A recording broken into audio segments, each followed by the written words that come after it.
Welcome to the Autistic Culture Podcast, where we celebrate autistic contributions to society and culture. Join us every Tuesday as we dive into everything from famous autistics in history to the pop culture, unique passions, and the special interests that define our community. Whether you're autistic or love someone who is, welcome to Autistica.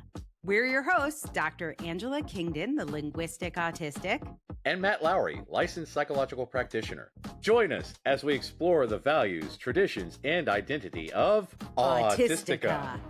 Episode 89, Punk is Autistic.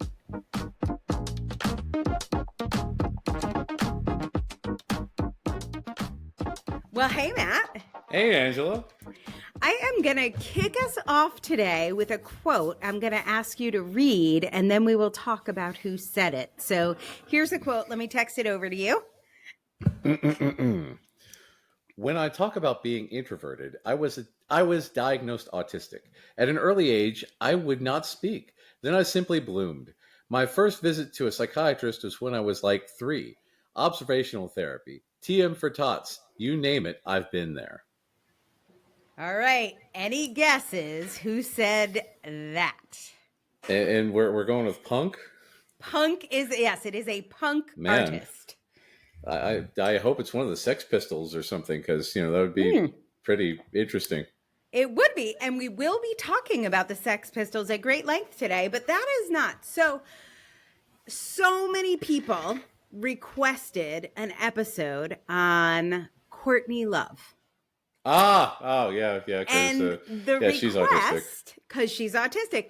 The request comes from that quote. That is just about all she has said about being autistic.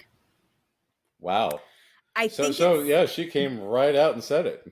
She did come right out and say it, and it was in December of 1994. Kurt Cobain died from suicide in April of 1994. So she's been known autistic for some time now. Well, yeah, so she was diagnosed at 3. Oh, wow. I hate this quote. Yeah. First of all, so it starts with, we're gonna take this quote apart. When I talk about being introverted, so she's being interviewed, and she's talking about how she needs privacy because, her husband dies by suicide, father of her child, like horrible. I don't know if you remember any of the Kurt Cobain, the letter, all the things. So intense grief and all. So when I talk about being introverted, I was diagnosed autistic. First of all, this is not a good sentence. It is not helpful. I don't know what you're saying. She's saying, I need privacy because I'm autistic. She wants us to know she was diagnosed. Like, I don't even understand what this sentence means. Yeah, it doesn't really link together on that, but. No. And then she says, I was diagnosed autistic at an early age. I would not speak.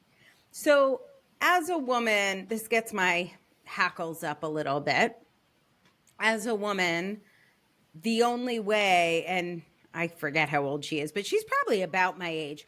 The only way we were getting diagnosed in the 80s or the 70s is if we were non-speaking. Yeah. So she's comparing non-speaking to being introverted. Right? A little bit of a difference there. Which is, and then, so she gets her diagnosis because she was non-speaking. Okay. And then her next sentence is, and then I simply bloomed, which, by the way, is mostly what happens if you leave us the fuck alone. Yeah. But yeah, growing up will do that. Yeah. So none of this is helpful. None of this makes me think she understands her autism. None of this makes me think she's introspective. Like, look, I don't know. Maybe she's done a ton of work. This is the sum total of what I can tell you. This episode was originally called Courtney Love is Autistic. About 100 people have written to me and said, do an episode on Courtney Love. The episode would be 3 minutes and 58 seconds long because this is everything I have to say about it. Okay, I have one. Good night, everybody. Good. Thank you for coming to my TED Talk. Yeah. People don't like her. They also don't like me. I'm going to guess that wherever instinctively people didn't like her and the way she handled her husband's death. I'm going to guess Because that's there's because she's a autistic. right way. Yeah, there's a right way to handle a suicide. Right. So I'm sure she did that wrong. I'm sure she is just like, people don't like how she looks, how she dresses, how she sings. She's not a serious enough musician. Like, people have lots of judgments about Courtney Love. I'm sure that is largely because she's autistic. We get treated like shit and we're misunderstood. Yeah. So, okay, I got my episode up to 5 minutes. You guys suggest shows and there has to be something to talk about. And I just don't, I read every single lyric to every single whole song. There's nothing that jumped out at me. I just don't have that much to say about Courtney Love. But she is diagnosed as autistic because she was non-speaking at 3. We could have made that a mini-sode. We haven't done a mini-sode in a while. Right. So that is when I stumbled upon this amazing, fucking fantastic Instagrammer. We share this person's stuff a lot. I think their name is Rachel, but their I'm going to put this in the show notes, but their Instagram handle is autistic as fuck. Oh, there you go. Which is great. I think there's asterisks and things, but it's autistic as fuck. So she posted, were you into alternative subcultures like punk and goth before you discovered you were autistic? Of course. And I was like, why, yes. How did you know? Like, my main interests were, as we have discussed this season, Renfest, which like corresponds very closely to goth culture. Theater kids, which again, we dress with the same makeup. I loved The Cure, who didn't. I loved the Sex Pistols. I was obsessed with the Sex Pistols. I still attempt to dress like Sid Vicious as often as possible. And even though my hair is flat today, you all know that I normally have a mohawk inspired by my punk roots, even though I'm not wearing it in that fashion today. And I thought, now this is a much more interesting topic to me, is how is punk autistic?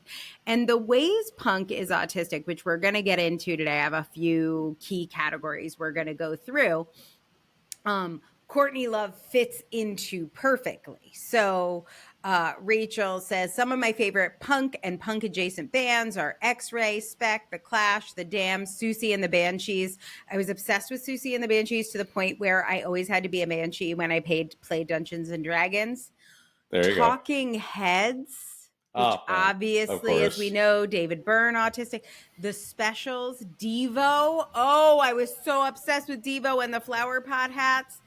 And then she says, I was obsessed with Hole when I was a teenager. Courtney Love was one of the badass musicians that I looked up to. I admired her I don't give a fuck attitude.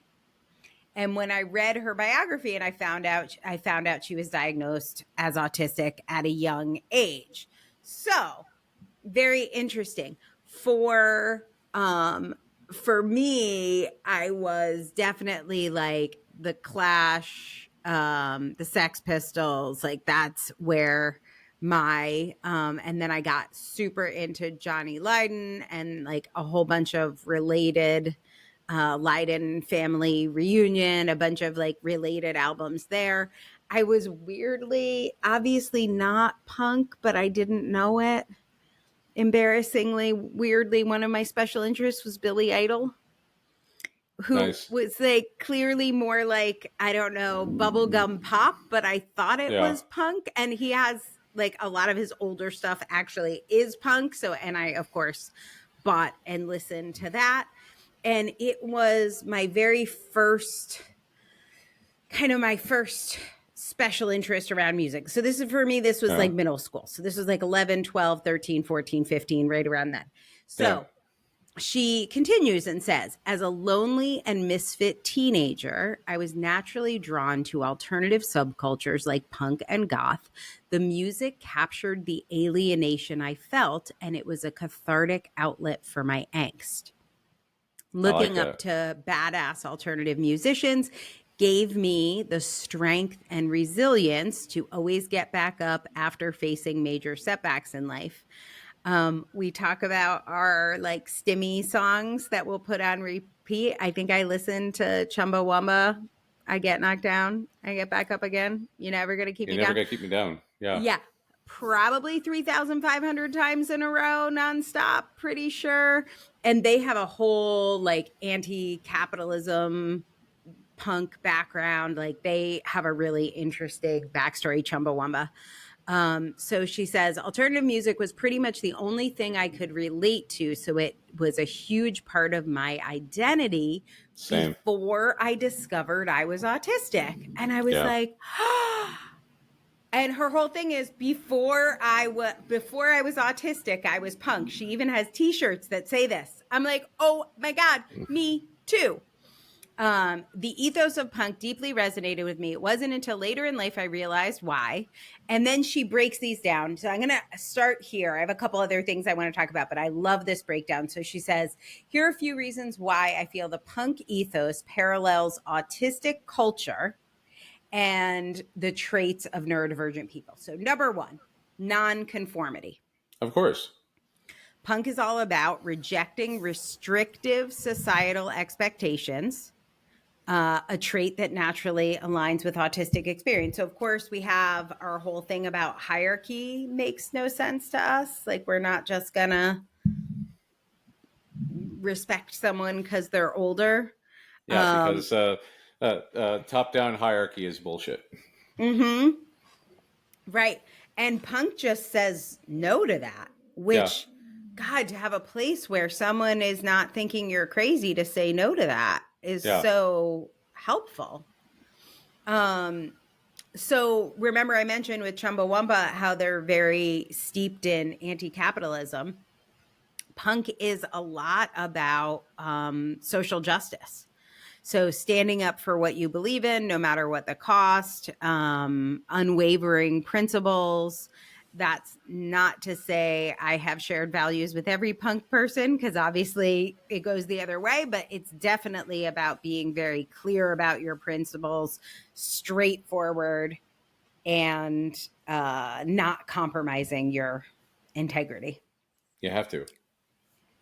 And it just makes it not confusing. Like there's a lot of bands I don't like, but if they're punk, I at least know why. I actually named my company is called Journey Girl, and girl has 3 R's and no I, and it's based on the Riot Girls. And you don't have to agree with like the punk feminists by any means, but you know where they stand. Yeah. And I just really appreciate that because I get confused otherwise. I want to know where you stand. There's being upfront about things. Yes. Yeah. There's another thing I hadn't really thought of, although I participated in it. I'd love your take on this one. Yeah. She says the DIY ethic, the do-it-yourself ethic of punk, with its emphasis on creating your own culture rather than consuming what's handed to you, mirrors the autistic penchant for special interests and inventing creative strategies to navigate a world not designed for us. What do you think of that one? I can see that because, we have to do creative problem solving. We have to build a world around our needs. We have to build a world around our sensory needs, around our social needs. The world that is handed to us does not fit. So we have to deconstruct it and build it anew. Yeah, that makes so much sense. I don't think of myself as a particularly DIY person in general. Like I'm not, I don't know, knitting or making jam or something. But then when I think about it, it's like there is a way that I want a lot of things and I will do. And I remember this as a kid, like I would have Herculean feats of like moving my room around and hanging up shelves and hanging up posters and putting things from the ceiling that I just like figured out how to do because they had to happen. It didn't feel like I was crafting. It felt like it was required. This entire week has been nonstop Amazon boxes because I think of something else I need in order to customize this house to fit my personal needs. Like the house is too dark, so I need some LED like little lights to put on the outlets. The blinds don't. The house didn't come with enough blinds, so I need to custom order some blinds. I need a place for my mugs, so I've been custom or I've been getting different varieties of like risers to see what works best for my mugs before I get a whole bunch of them to Right. add them all around, because I have to customize literally every damn thing, and I'm going to have to work on the door over there. I'm going to have to figure out a place to put the lightsabers. I've got to I have to rebuild my world in order to fit my needs, and that's why there's such a tough transition. So yeah, Yeah, because you punk can't just ethic. like, what are you? You can't just go with what's there. That wouldn't make No, any sense. Then it wouldn't that's be neurotypical usable. as hell. Exactly. Right. Yeah. Yeah, you can't just go into a space and say, "Yes, I am perfectly at home here." No, you have to change it to fit your needs. And Yes. that's fairly punk, because punk doesn't show up and say, "Yes, this is acceptable." No, we are going to rage against the machine. Yes. Okay, and then this is her last one, which fits our experience that we hope you're having with us here in Autistica, a community for misfits. Punk Oh God. created a sanctuary for those who felt understood and rejected by mainstream society. Similarly, the Autistic Culture Movement provides a community for those of us whose brains operate differently. It's a place where being a misfit is not just accepted, but celebrated. Just like that band, the well-adjusted children who fit in everywhere. Yeah. Right. Yeah. So, yes, we want you, you misfit toys, to fit in perfectly here. You are part of our merry band of autistics, and you are perfect just the way you are. Well, that goes into the whole belonging versus fitting in thing, because if you're a misfit and you don't fit in, because fitting in requires you to change a substantial element about yourself in order to fit. There is a hole there of a certain size, a certain shape. You have to hack away pieces of yourself in order to fit in that hole. But if you belong, it's suited for you. You are accepted as you are. And, I think that that's a big thing about punk, because, you have to be accepting of differences, because that's where the whole punk ethos comes from. Right. Yeah, exactly. This is the end of her quote that really inspired this morphing of the episode. She says, "The realization that I was autistic didn't erase my punk identity, it deepened it. Yeah. Understanding my neurodivergence has helped me see my past with clearer eyes, and to recognize my attraction to alternative subcultures wasn't just about the music or the fashion. It was a prelude to discovering my authentic self, one power chord at a time." It's musical kink. Yes, it is a musical kink. There's one thing that she didn't mention in her list there, which we're going to talk about more today, which has to do with sensory processing and why maybe like loud music and pogo dancing is satisfying to autistic people. I don't It's think so that was stimmy. it's so stimmy. It's a very stimmy thing. I've got more on that. I want to jump next into kind of the way academics have looked at identity and autism. Identity and punk, and how that connects to autism. But first, why don't we just like listen to a quick little ad, and then we'll pop back and we'll jump into some of the academia. Because nothing says punk like listening to the establishment selling you products. True. Okay. I'm going to give you another quote. It's a long one. I don't know if you want to look at it. And I'll cue you in. Oh, that is quite a long one. Yes. Yeah, that's why I was like, brace yourself. I'm going to cue you in. Holy crap. Okay. Yeah. Early. Okay. And we're back. Okay, so back from break. Matt, I've got another quote. This one's a long one, and I said we're going to get a little academic here, but hit us with this quote, and then we'll break it down. Punk and punk era band names have been characterized by a connotation or description of violence or aggression, sex and fetish, social turmoil and eruption, but also of the body and in particular the disabled or disfigured body. So the blockheads, deviants, epileptics, subhumans, vital disorders, UK, disability, sickness, another subhumans, both Canada, the autistics, an early name of the talking heads. Holy hell, I did not know that. We'll have to come back to that. The cripples, disability, screamers, voidoids, weirdos, United States, and many others. The mildly controversial and contumacious. I have not heard that word before. I don't know that word interesting. either. Contumacious, yeah. Contumacious juvenilia signals.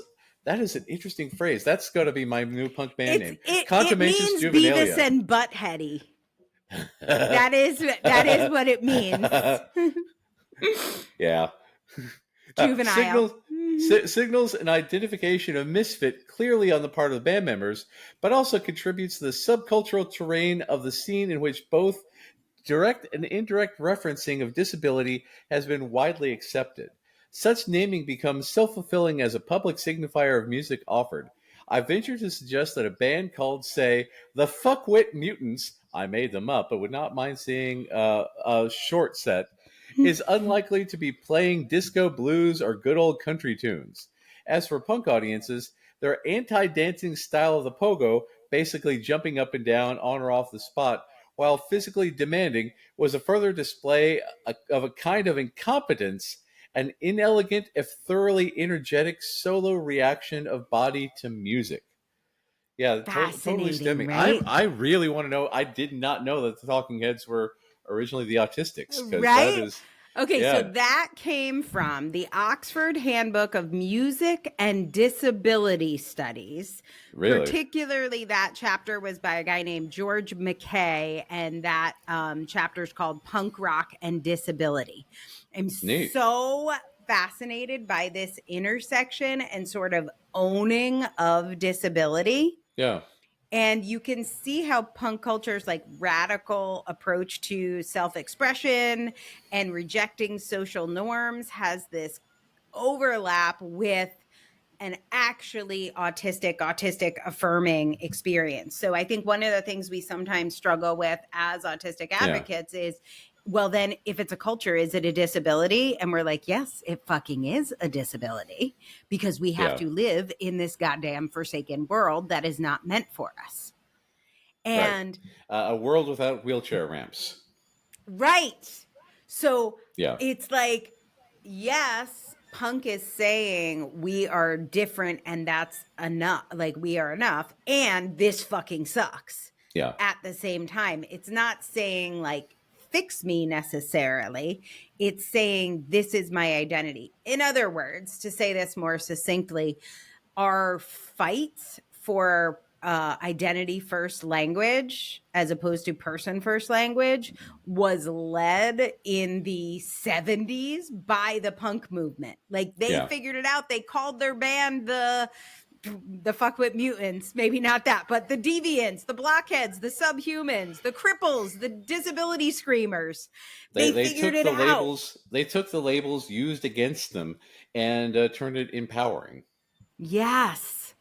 That is so huge to the misfit thing, because you can't misfit me if I am owning it and identifying with people who are surrounded, choosing to be surrounded by it. So punk culture has always been about resisting mainstream expectations and pushing against the norm. And like, I know that, like, God Save the Queen, her fascist regime, like, okay, I get that it's pushing against norms, but I didn't think about it through this disability lens of rejecting normal.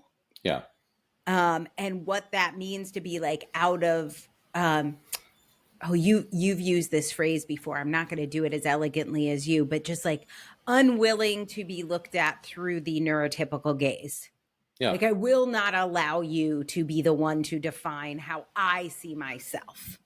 Well, that's a big thing about like piercings and tattoos and hair color and hairstyles.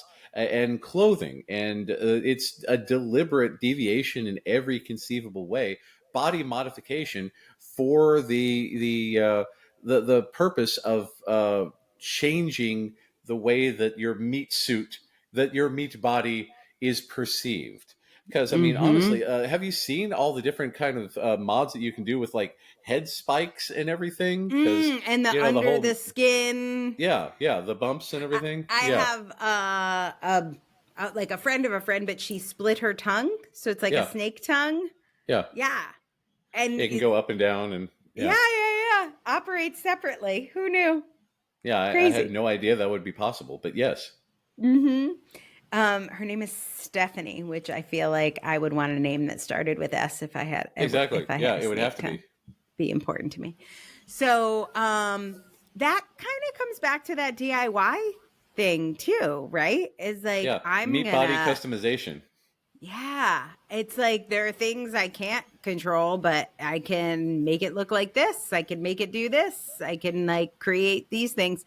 And there was a big thing for me. It was in the 90s. Maybe it happened sooner, but I remember I spent a lot of hours at a record store called Tower Records. It was they were everywhere. I think miss those. Yeah, remember Tower Records?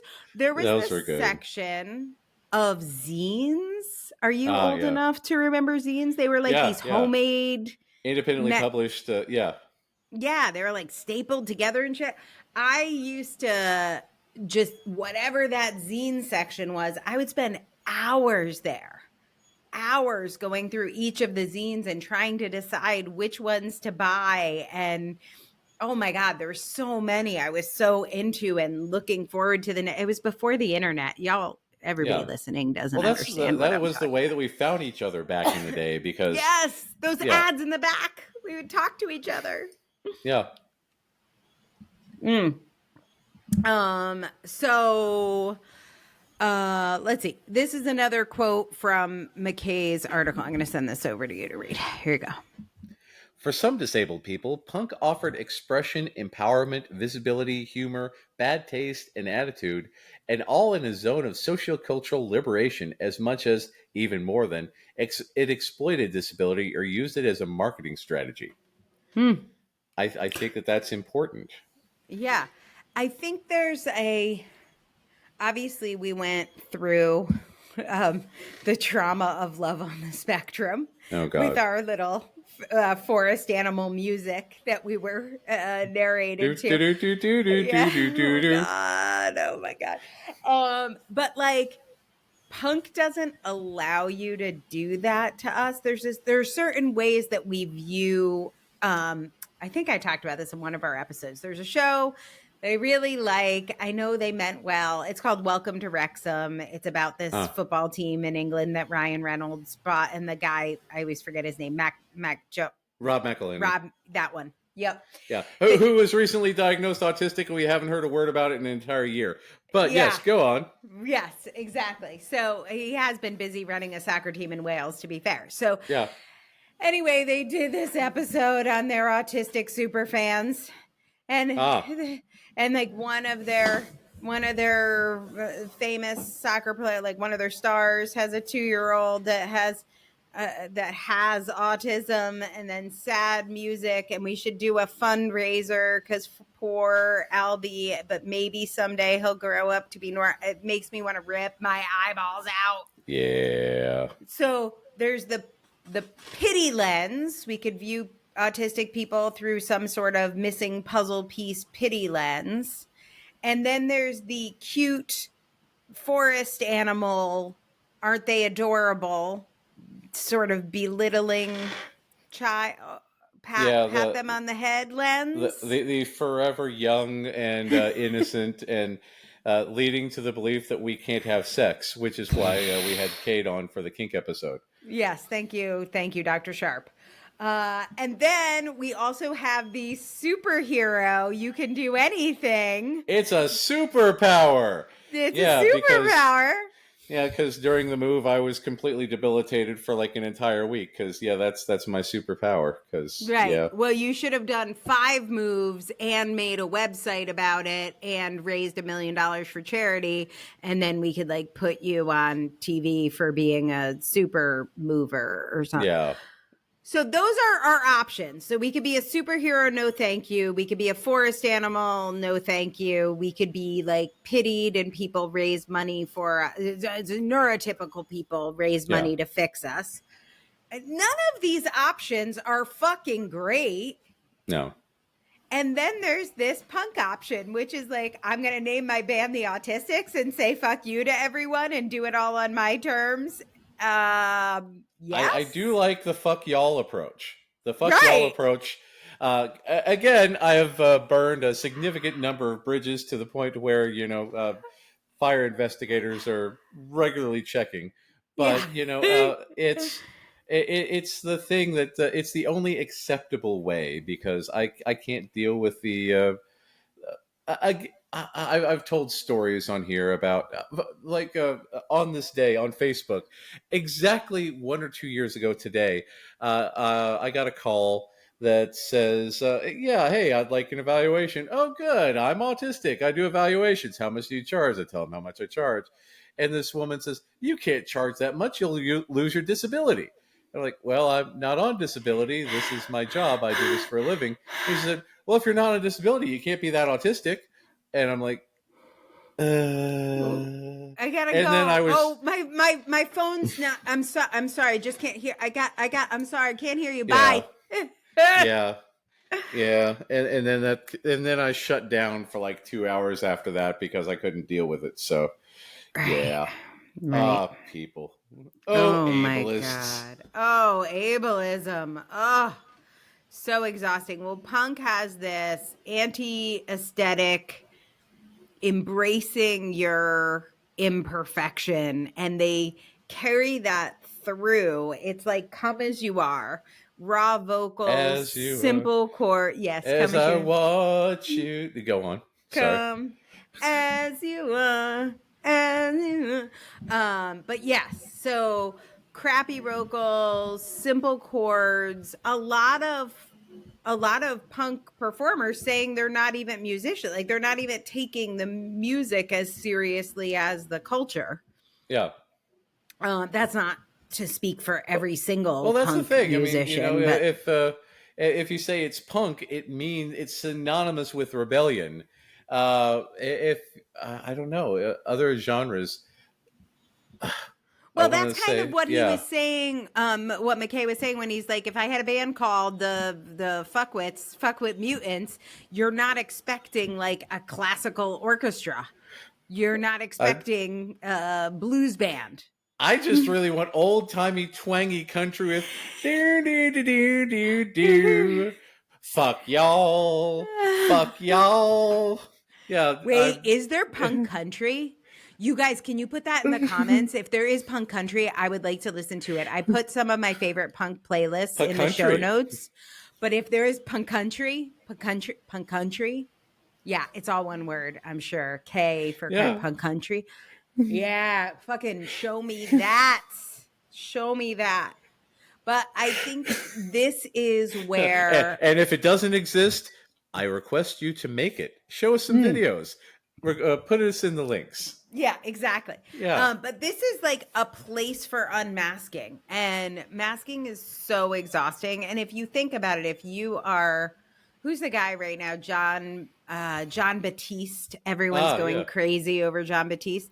And I think he's a very serious, very talented musician. Yeah. But there has to be a certain amount of masking that goes into performing with a band or an orchestra that isn't required if you're doing punk. Well, with like an orchestra, you have to wear like a tuxedo, right? I mean, even that, right? That right there. Although I can certainly see some autistic people feeling like that uniform kind of makes it fun for them. If that, it's a not costume. me, but yeah, exactly. Because we do love a costume. So Okay, so I promised this earlier. You guessed my first quote was from the Sex Pistols. It wasn't, but I want to jump into Johnny Rotten a little bit. Yes. I'm a little again with the punk conflicted. names. The firstborn son of Ulysses and Eliza Rotten. Yeah. Yes, the Rotten. No, actually, it's so gross. Why he became Johnny Rotten is he was basically like very poor, neglected by his parents, never brushed his teeth, and his teeth had like fungus growing on them, moss growing on them because they were so green and rotten. That's what he is. So Johnny Lydon was his birth name, but he became Johnny Rotten because his teeth were so fucked. Which makes me really, really sad. And here's the thing. It gets a little tricky to tease out. Obviously, disability is at the heart of punk, and autism is one disability. Yeah. My gut says Johnny Rotten is autistic. And in fact, same with Sid Vicious and Nancy and that whole band. I think they're very neurodivergent, ADHD, ADHD. I think there's a lot going on. Relationship among them all. Yes. But yes. Yeah. And obviously not very well emotionally regulated and medicating with the drugs and things like that. So it's a little hard to piece apart. But early, when he's a little kid, I want to say like 7, he gets very severe meningitis. And there's some whole thing.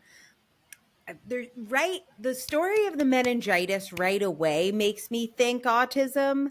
But he was very obsessed with pouring water, very autistic, and he would make these paper boats, and then he would pour water to make the boats like go down the street. Yeah. Right? Yeah. It's giving autism. Very much so. Right there. My son does all that. So yeah. Right. I'm like the paper boats and the pouring water and doing it nonstop, like hours and hours a day. Of course, because you don't just do it once. You have to do it 1,000 times to make sure it does it every single time. So then, and his parents were like drug addicts, completely ignoring him. Yeah. He was like on his own. So then he was drinking that water. Oh. And that's how he gets the meningitis. Yeah.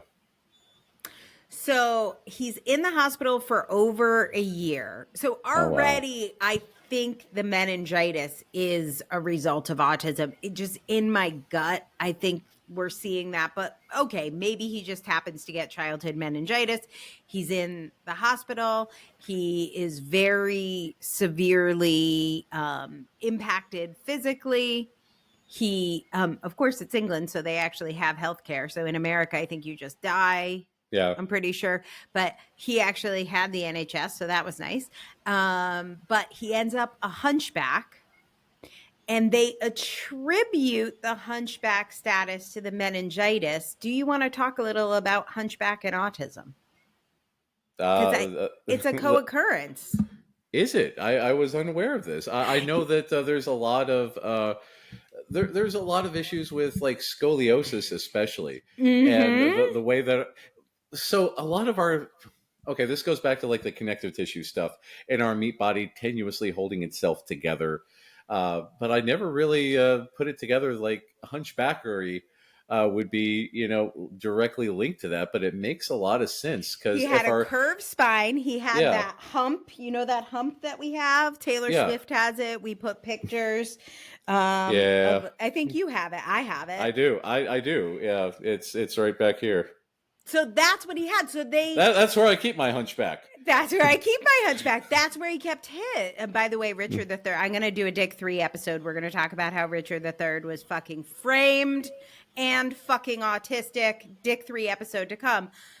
I'm not saying he didn't have meningitis. I'm not saying it didn't affect his spine. I'm saying with or without meningitis, I think he had really bad scoliosis, and he had the hump that we all have that's like an autistic sign.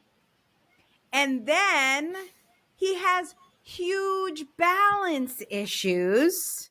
Oh, yeah. Proprioceptive Fucking interest. dyspraxia. Yeah. Yes. Which they're completely attributing all of this to his meningitis. And Wow. all of this influences his onstage personality. And you could see how if the big thing you had to go off of was the meningitis, how you would just be like, oh, yeah, that's what it all is. And maybe it is, but major eyesight issues. He said in his autobiography, he said, I'd make paper boats and I would float them in our backyard with pouring water. So I'd touch the water, then I'd touch my house. And little did he know he was sharing his yard, the apartment building, with disease-carrying rats. Oh, wow. That's how he got the meningitis. And this led to a life of headaches. Or maybe he was going to have headaches anyway. Yeah, because that's the thing. Can't imagine any autistic person ever having a headache, he said sarcastically. No, me neither. Yeah. So, but anyway, in his case, he did fall into a coma. He was in a coma for 7 months. He was in the hospital for a year. And if you look at Johnny Rotten, almost pull up just like Google it, pull up any picture, you will note he is not making eye contact with the audience. And he does this stare kind of up and off and to the right. Yeah. And that was a huge part of his, like, fuck you, I don't give a shit about the audience. Yeah. Which was really built into his personality. His sort of like an Andy Warhol-esque sort of thing. Right. Come on, my guy. So that was all attributed to eyesight damage due to the meningitis in his head. That's what he thought too. I mean, so then he gets diagnosed with epilepsy. You know anything about epilepsy and autism? I know it's a lot more common because we have the hyperconnected neurology, and all of a sudden there's wires crossed, and all of a sudden everything kind of freaks out because our the corpus callosum there's a lot of data going back and forth, and we kind of just so yeah. 20 to 30% of autistic people have epilepsy compared to 1 to 2%. Holy shit. Of allistics. That is a high number. I was unaware of that statistic. Yep. So I have a lot of Johnny Rotten theories.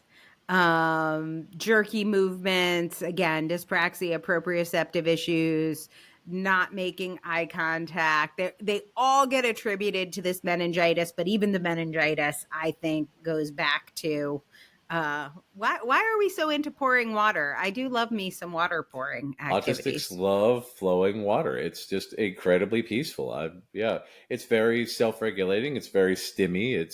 It's pretty to look at. It's pretty to hear. It's pretty to feel. It's a full sensory experience. I agree. I love it. And I would make paper boats and float them. I totally get it. So anyway, he owns it. He has this meningitis experience. To him, that's what it is. And he's like, I will not apologize for this. I will not pretend I don't have a limp. I will not pretend I'm going to make eye contact. I will not apologize. And that is what punk is. It is authenticity without apology.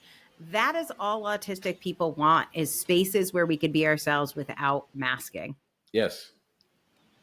So, and punk shows really create those opportunities. So I mentioned before, I wanted to get into the stimming factor. So let's do that, but let's take a quick break first, then we'll come back and we'll talk about stimming to punk music. If you're anything like me, online quizzes might be your guilty pleasure. That's why I am so excited to announce the Autistic Culture Quiz. It's fast, it's fun, and it's pretty to look at. But best of all, it might just change how you see yourself. Take it right now at bit.ly/autistic culture quiz. If you've ever felt like you just get autistic culture, but you don't know how to explain it, this quiz will help you explain autism from a non-medical perspective. Each question is based on one of the 10 pillars of autistic culture. Take the quiz now and improve your cultural competency. It's totally free. Just go to bit.ly/autistic culture quiz. And autistic culture quiz is all one word, all lowercase. This is the way. Okay, so unlike those lovely service messages there, you're just checking out the scene. Punk concerts are loud and fast and chaotic. Oh, are we back now? Oh, we are back. We're back. I was caught off guard. I was so focused in that advertisement for the good or service, I didn't realize we were talking about the thing that you came here to talk about. I am talking about it again. Well, I don't like things that are erratic or that are loud or often that are fast. So there are a lot of things about punk that seem very incompatible with my Princess and the Pea needs for quiet, pouring water and staring at boats going down a stream. Yeah. So I always find this interesting because I was very, very into loud punk music that I would like shake the whole house and listen to, and sneak out and go to concerts at Toad's Place in New Haven and all the things. Why is it okay then? But if somebody like drops a fork, I'm murderous and out of commission for 4 hours. It's the same reason I like to stay in my new shower, but I wouldn't like to be sprayed by a hose. No, it's the same pressure of water thanks to that brand new shower head, which is very, very nice. So glad that worked out. If a random person sprayed me with a high powered nozzle, I would be very, very upset by them. It's something that we choose, and it is a sensory experience that we sign up for. We are prepared for. We have geared ourselves up for it. We have hyped ourselves up for it, if not even dressed for the occasion. Yeah, so for sure. Dressed for the occasion. Yeah, because, I mean, you can't go to a punk show without something with a few safety pins in it. See, I was going to say, that's where the safety pins come in. Yes. Yeah. McKay talks in his chapter about the up and down jumping, what's sometimes called pogo dancing, how it is repetitive, how it is self-soothing for a lot of autistic people. It's so stimmy. And doing it in a group, how like affirming, like the thing that I was not feeling good last weekend and I was super stimmy. And then my just knee-jerk reaction was I was alone in a room. And I was like, I should stop this because it's probably annoying everyone. Who is the everyone? The none people. I'm alone in my room. Right. Like there's so much shame that comes with stimming because there's so many times I've been like backhanded or like the nice teachers politely asked me to stop bouncing or shaking, or like getting a dirty look flashed at me from my mom. Like there's so many times where I've been yelled at from stimming.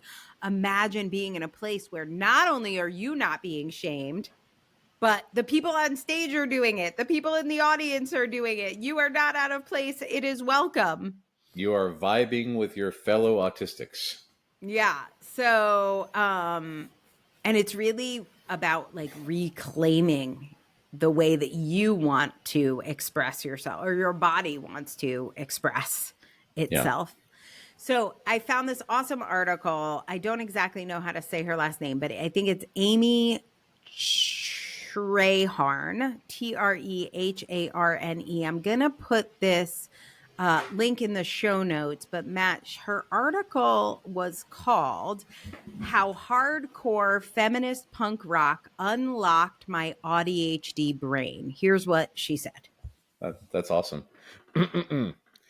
I found that the louder the music and vocals, the happier and calmer I felt. Any stress I was feeling reduced, and overwhelming thoughts about my inability to do something turned into figuring out how I could. I decided to experiment with listening to something much louder. The evening of the gig, as I stood in the middle of the crowd and listened to the thrashing music, I experienced something I never experienced before: a quiet mind with no thoughts in my head. Peace. My mind was blown. Literally, I spent the next few months tracking the effects of this music on my feelings and behaviors and was amazed by the results. I found that I don't need as much sleep and was able to be active late into the night. I wasn't as drawn to sugar and carbs. Overstimulation after a long day in the office was easier to tolerate, and moments of excruciating understimulation were few and far between. My ability to tolerate perceived rejection and criticism grew significantly.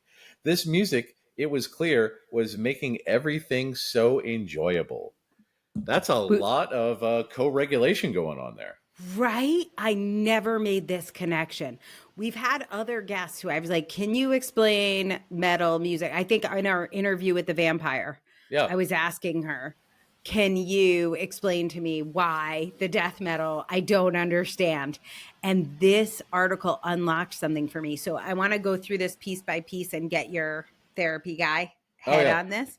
So first of all, she says, I experienced something. So she's listening to super loud music and she says, I experienced peace, a quiet mind with no thoughts. This is the narrator. It turned off her narrator. Yeah. Right? Yeah, because we tend to have the internal monologue that is constant and going all the time and can't shut up. And even as we try to go to sleep at night, it just keeps running and running and running and running and running. And we need a way to shut it off. And mine says stupid shit. Yeah. Like, it's not even help. It's like text your ex. It'll be fine. No, do not. Like, you're giving me terrible advice. And my brain, this is one of the things I love about our Chess is Autistic episode, is like my brain is literally the Queen's Gambit. Like, that's what it's like. And it's always doing all of the moves, even if it doesn't really matter. Like, even if it's grocery shopping, it'll be like, you bought these 3 mains and these 3 sides, and here are all the different ways you could combine them. Or you could buy other sides. Like, it doesn't matter. It doesn't matter. Stop telling me all the different recipes that I have in my fucking freezer. I don't need to know that right now. I'm trying to go to bed. I'm not even hungry. Why are you giving me recipe combinations? That ketchup bottle's half empty. You need to go buy some tomorrow. Go now. Buy it on Amazon now. Next day shipping. And that's what I do. Yeah. I just buy it on Amazon right now. Yeah. Do you just buy it? I just buy it. Yeah. Yeah, I was up last night and I was like, I really need a toilet paper holder that could stick to the wall with a command strip. So now it's coming and then I had to order extra stuff for same day shipping.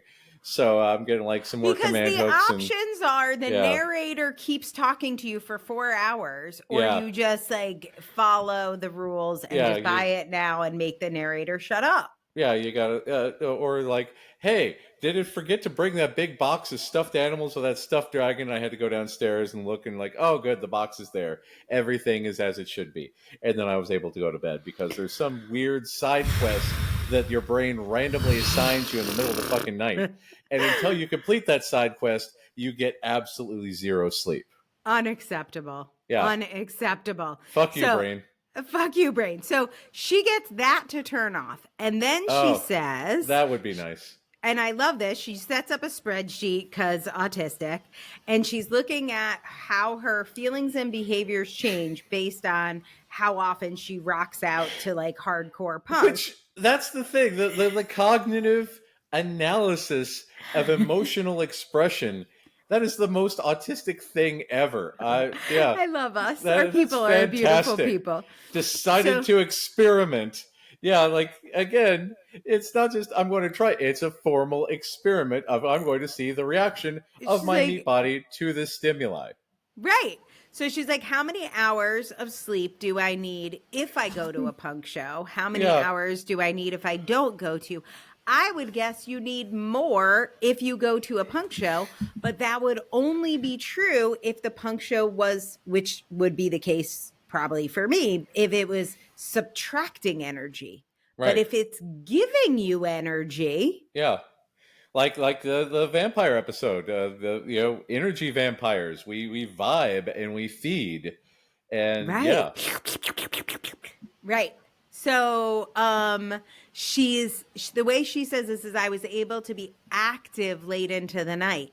For me, I always talk about this. If I had an energy depleting day, yeah, what happens by like 6 o'clock is my ability to function goes down. I'm still yeah, awake. I can like eat. I can watch a TV show, but I cannot write a chapter of a book. Like yeah, by 7, maybe, like it goes down. But if I go, I don't know, let's say I'm going to spend 3 days in Ireland writing a book, because writing a book with no other distractions, nothing, I can't do any phone calls, I can't talk to humans, but writing a book gives me energy. By 8 o'clock, I'm just hitting my stride writing. yeah, So I actually get, I don't know, smarter. It's not the right word, but more productive. She's talking about being active late into the night because I have energy stores that I can't wait to use. yeah. And then this is really interesting. She tracks her food and she says, I need less sugar and carbs. Do I use sugar and carbs that way? Yes, Matt. Yes, I do. Yes, of course. This is the way Holy everyone shit. has a secret cookie stash. I'm Right. assuming. Yeah, right. Anyone listening to this show. And then she says, and this is interesting. I feel like I don't suffer from RSD. I really don't. I don't know why. That might just be unprocessed trauma of so many people have hated me for so long. I just assume they're going to. I'm just shocked when people like me rather than upset when they don't. Yeah. But I don't she suffer says, from it. It's just my longtime companion. right, exactly. Yeah. But she says, my ability to tolerate perceived rejection and criticism grew. So what do you attribute that to? And in general, we haven't talked about RSD a lot on here, but what do you tell people that are struggling with RSD? Like, have you ever said, have you tried listening to hardcore punk? That might cure your RSD. Well, that's the thing. I mean, like the at its basis, punk is rejection of conformity, rejection of all this stuff, rejection of rejection.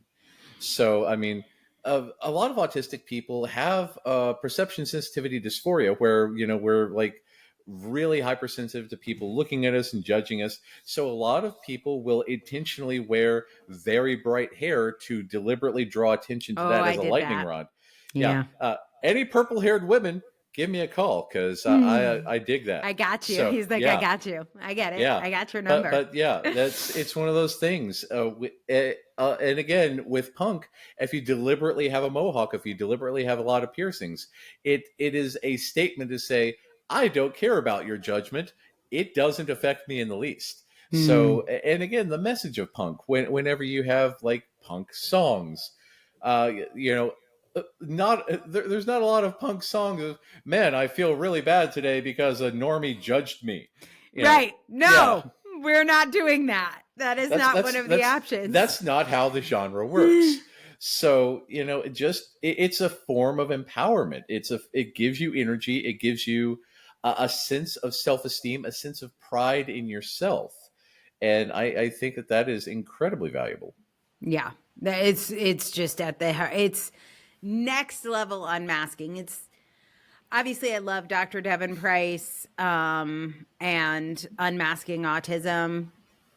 That book, and I know Devin has another book coming out. So excited for Dr. Price's next book. That book is like level 1. Like that is just skimming it's 300 pages, 400 pages, whatever it is, of like taking off the very first layer of unmasking. Yeah. This punk is like grad school. We're at PhD level. Like, fuck all y'all. We're the Autistics. This is our band. You don't like it. Fuck you. It's basically the Autistic Culture Podcast is the equivalent of punk rock podcast. I will accept punk rock podcast. Yeah. Yes. Okay. Look at me. I am very much the model of punk. I really need. Look at us. We're so punk. We're just, we don't even need to have fucked up hair or tattoos. Okay, so Amy, who I feel like I want to be friends with, continues and she says, now I ask myself, how do I use my special interest to get the results I need? What a great question to ask of your special interest. Or you could be like Tony Atwood and say, how do I restrict my special interest to no more than an hour a week? Which would be a fucked up and terrible thing to do. And if you are still listening to Tony Atwood, please stop. Unacceptable. Exterminate. Oh, okay. Sorry. Had a moment. I was infiltrated by the Daleks. She says, okay, when I need a quick surge of chemicals to get me up and moving, Babes in Toyland, an awesome feminist punk band I love, Bluebell works every time. When I need to sleep, I blast my thoughts away, that internal narrator, with Petrol Girls. Also love me some Petrol Girls. And then this is my favorite punk band. She says, when I'm feeling anxious or fearful and I need to be brave, I put on Double Dare Ya by Bikini Kill, and it transforms my attitude and reminds me of my values. Oh, that's nice. I love that. And for that moment, for those moments when I desperately need inner calm, I find it in a raging hardcore punk gig. Hot damn, Amy. What an awesome discovery. Like, that is what this is all about. That's some good cognitive processing and good research. I like that. Love, love, love it. So, punk embraces disability as a form of identity and empowerment. That's the trick. You can play along at home if you are someone who has been attracted to punk and maybe didn't understand why. The show notes from this show are going to be very helpful. But the punk community has faced a lot of exclusion. Those body modifications make people judge them. They do it externally, because then they know why they're being rejected. Whereas for us, sometimes we're like, wait, what did I do? It makes it very clear. If you have resonated with any of this, these body mods, things like that, look maybe more deeply into how it is serving you, because you can use it with intention, the way Amy models in her article. Very much so. For autistic people who identify with punk, there is definitely something empowering in the idea that our differences do not need to be hidden. We talk about they don't need to be fixed. We're very clear about that here. There's nothing to fix. What if there was nothing to hide? Ooh. What if that's what you were going to name your fucking band? Crazy. I love it so right much. Out there. Yes. A punk spirit says, be authentically yourself. I've got one last quote. Matt, I'm going to have you wrap my episode with this one because I loved it very much. It is from Ryan Boren. And this is one of the academics that I consulted for this episode.